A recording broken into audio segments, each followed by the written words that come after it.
Eu converso agora com Leandro Benincá, consultor de investimentos da API Capital, a quem eu tenho o maior prazer de receber aqui. Quem nos assiste aqui no Hemisfério Sul, bom começo de noite. Para o Benincá, bom final de noite. A última vez que eu chequei, Benincá, você estava em Paris. Pelo landscape aí, acho que você continua na sua casa confortabilíssima no interior da França. E eu estou colocando isso não apenas como uma anedota. Eu quero começar por aí, né? O impacto internacional dessa derrubada da Suprema Corte dos Estados Unidos ao tarifaço do Trump. Porque um dos grandes alvos aí da negociação era a União Europeia, o Reino Unido fora da União Europeia também estava no radar. Houve acordos União Europeia, Reino Unido com os Estados Unidos para alívio das tarifas. Como é que a notícia repercutiu por aí? E se a gente pode esperar que todos esses acordos agora sejam repensados sem que o Donald Trump tenha a carta na manga do tal do tarifaço? Boa noite para você na França, Benincá. Bonsoir, Favali. Tudo certo por aí? Tudo bem. É sempre bom estar aqui com você. Favali, a gente tem o melhor roteirista de novela mexicana, não poderia prever o que foram os mercados financeiros hoje, né? A gente teve mercado financeiro morno para pessimista durante o dia, caindo no Brasil e no mundo, nos próprios Estados Unidos. E as reviravoltas começaram a acontecer, né? Com pronunciamento, inclusive, com a belíssima tradução que você fez, pronunciamento do Trump devolvendo, né? Fazendo double down, aí, apostando, dobrando a aposta. E o que a gente viu no mundo, a Bolsa de Frankfurt, por exemplo, reflete muito bem isso, né? O gringo saiu para os mercados emergentes e aí o Ibovespa saiu para abraço, né? Batemos os 190 mil pontos. Eu estou louco para ver o fechamento do mês agora, semana que vem, para a gente ver o fluxo de capital estrangeiro na B3. Porque janeiro a gente já teve o maior fluxo de capital estrangeiro dos últimos tempos. Janeiro a gente teve mais capital estrangeiro na B3 do que do ano passado inteiro somado. Fevereiro vai ser outro recorde. Com certeza vai ser outro recorde. Porque todo esse movimento do Trump, no fim das contas, o investidor olha e diz assim, olha, o juro americano não vai cair coisa nenhuma. Vamos buscar outros mercados. A gente tem essa sinalização meio hawkish aí, né? Meio que o juro vai continuar igual pelo Banco Central brasileiro, mas que isso não dura muito tempo. Isso não tem como durar muito tempo, né? O próprio Copom indica que talvez agora em março não caia, mas o juro futuro já vai indicando que a gente tem taxa de juro caindo no Brasil e tem nos outros emergentes. Então, é a festa dos emergentes enquanto o Donald Trump não resolve dar mais uma reviravolta na história e fazer mais uma maluquice típica dele, né? Benincá, eu queria aproveitar o privilégio de ter aqui no estúdio o Vinícius Torres Freire, que é o nosso analista, para colocá-lo na conversa aqui, e aí eu vou deixar os especialistas batendo papo. Leandro, boa noite. Uma interpretação inicial dessa medida, dessa decisão da Suprema Corte foi que o Trump perdeu o maior instrumento dele de guerra comercial e guerra diplomática, que era a tarifação à vontade, embora ele possa recorrer a outros. Mas esse instrumento para usar a bel prazer já foi. Por um lado, se diz que isso causa uma certa estabilidade, tanto para os negócios americanos como para as relações internacionais.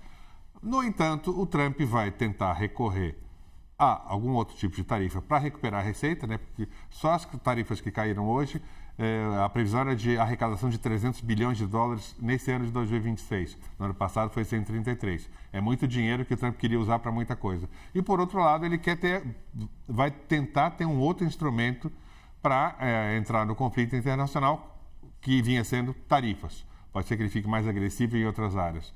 No balanço, tanto para a política internacional como estratégia de mercado, você acha que a gente vai ter um período de instabilidade maior ou pelo menos tem essa cerca em torno do Trump que evita instabilidade por causa da incerteza que vai vir agora, qual instrumento que ele vai usar, ou pelo menos a coisa melhora porque esse instrumento mais terrível e que ele podia usar à vontade agora está cerceado? Boa noite, Vinícius. É sempre um prazer falar com você aqui. Eu acho que a sua segunda frase aí mata a charada.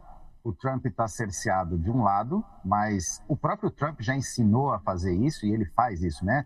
Quem já leu o livro dele, o Art do Negócio, Art of the Deal, né? O Arte de Negociação, ele fala exatamente isso, né? Ele aposta alto e ele dobra a aposta. O que acontece? Eu acredito, respondendo a sua pergunta, que a gente vem para um período de mais incerteza, porque agora a gente não sabe mais qual é o instrumento que o Trump vai usar. Antes a gente sabia, o das tarifas. Agora tem uma gama de outros instrumentos que ele ainda pode usar, que talvez sejam piores ainda, né? Que a gente não sabe. Então, mais incertezas aí. Uma outra incerteza muito grande, os Estados Unidos estavam esperando 350 bilhões entrando e agora, de repente, né, a gente começa o dia com 350 na conta e no meio do dia, num piscar de olhos, está 170 negativo. Tem que achar esse 170 em algum lugar e ninguém disse ainda de onde vai ser tirado isso, vai se arrastar isso com processos na justiça, dos americanos querendo devolver, né, a devolução desse imposto. Então, isso vai ser extremamente prejudicial para a imagem do Trump, mas vai ser extremamente prejudicial para a população americana. Então, os reflexos disso a gente ainda não sabe, vem com certeza mais incertezas por aí. E outra coisa, né? Essas 170 bilhões vão fazer pressão nas treasuries, né? Vão fazer pressão nos títulos públicos americanos e essa pressão no título público americano faz com que o crédito global fique mais caro. Então, a gente tem uma onda de incertezas e agora a gente está nesse período de calmaria, enquanto a gente está festejando aí que as mãos do Trump foram pelo menos atadas por 5 minutos. Benincá, eu vou abusar da nossa amizade e fazer uma proposta indecente, preciso de uma resposta de 1 minuto, que é a seguinte: o Trump reorganizou o comércio global. A gente vê União Europeia, Mercosul, Reino Unido indo bater a porta da China, uma delegação de alto nível britânica vai à China pela primeira vez em 8 anos, só para citar duas aqui que me vem à cabeça, tendo como epicentro aí onde você está, na Europa. Isso deve continuar? Porque por mais que as tarifas tenham reduzido, ainda existe o elemento da imprevisibilidade do Donald Trump. Quer dizer, ele reorganizou o comércio mundial, deixando os Estados Unidos ali num patamar ou num degrau abaixo por causa da incerteza. Agora, tudo bem, a Suprema Corte falou, não, você não pode ficar sobretaxando como você estava fazendo. Mas ainda esse grau de desconfiança que ele empregou vai continuar, na tua opinião? Com certeza vai continuar. Essa imprevisibilidade, com certeza, porque a gente já viu no discurso dele hoje, né? O Trump é muito bom em culpar os outros e ele vai dobrar essa aposta, né? O discurso dele já era que as tarifas eram um retorno, que os Estados Unidos eram a vítima e o tarifaço era uma devolução de como os Estados Unidos estava sendo prejudicado e uma aposta na reindustrialização dos Estados Unidos, que é complicadíssima de se fazer. Agora ele perde a maior carta na manga disso, mas ele não deixa de continuar com essa colocação de culpa nos outros. O comércio internacional, que estava reorganizado, agora tende a tentar fazer... Uma pena, perdeu a conexão com o Benincá, que agora vai terminar sexta-feira na agradabilíssima... Voltou? Temos aqui o Benincá. É que está chovendo muito na França, 27 dias ininterrupto, às vezes dá uma oscilação. Para a gente encerrar, Benincá, te devolvo a palavra aí. Desculpa a falha técnica aí, voltamos. As chuvas estão realmente complicadíssimas aqui.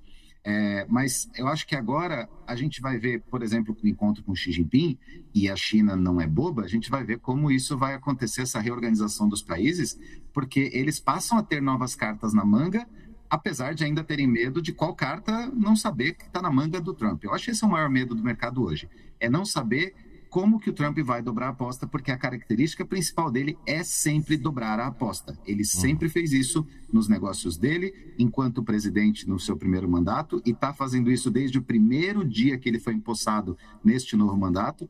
Ele sempre vai dobrar a aposta.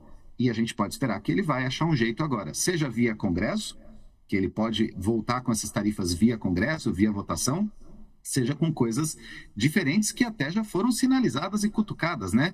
A gente tem aí processos rolando, por exemplo, para cima do Pix, só para dar um exemplo no Brasil, e isso pode ser espalhado de formas completamente inusitadas e criativas pelo mundo todo. Então, a gente tem, eu acho agora, Favale, calmaria. A gente tem um período de calmaria, mas a tempestade não acabou, não. Queria meu duplo agradecimento aqui ao Vinícius Torres Freire, aqui no estúdio, ao Benincá, que vai aproveitar esse restinho de sexta-feira, vai tomar um ótimo vinho da região de Vichy, vai comer um croissant e vai curtir a chuva. Mas aqui, ó, só para você ter inveja, vai fazer 30 graus nesse final de semana, tá, Benincá? Não dá para ter tudo, né? Em breve eu tô aí. Em breve eu tô aí. Tchau, Benincá. Obrigado. Grande abraço. Marcelo.